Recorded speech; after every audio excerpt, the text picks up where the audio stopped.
Yeah, I mean, you just look at what like Facebook / Instagram, even what Shopify is doing in their app.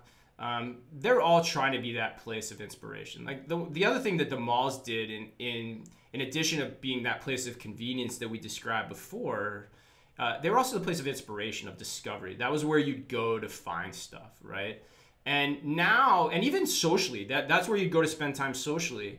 And now with the new generation, especially the Gen Z and even the millennials to a degree, so much of that can now happen online, especially the discovery standpoint. And so when you look at what what Instagram has been doing in their app, it's pretty profound. Like last November, they made the first wholesale change to their app that they have in a long time, and that's by putting the shop tab right on the home screen.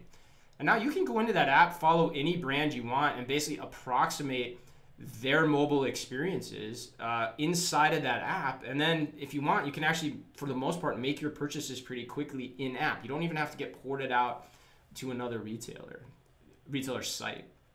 And that's super powerful. And the reason that's powerful is because social media companies inherently have this ability to understand us as consumers. I talk about the social line of commerce. And that's really what this trend is predicated along. And that idea, it's not mine, it comes from a friend. I first heard it from a friend of mine, but really the simplest way to think about it is there's a commerce marketplace on one end of that line, and then there's a social network on the other.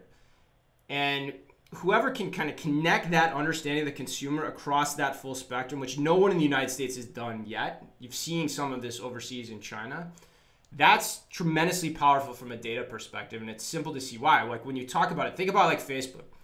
Facebook knows everything we like, everything we comment on.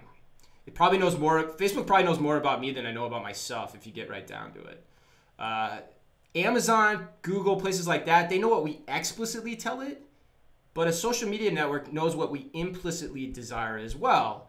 And so when you start thinking about marketplace commerce, that implicit power with what we can also explicitly tell it via search becomes just groundbreaking in terms of serving up commercial experiences that matter.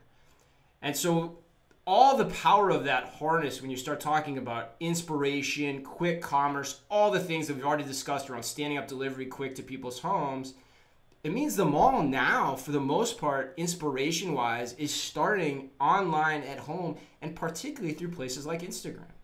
Instagram is going to be kind of the battleground for that type of retail here over the next 10 years, in my opinion.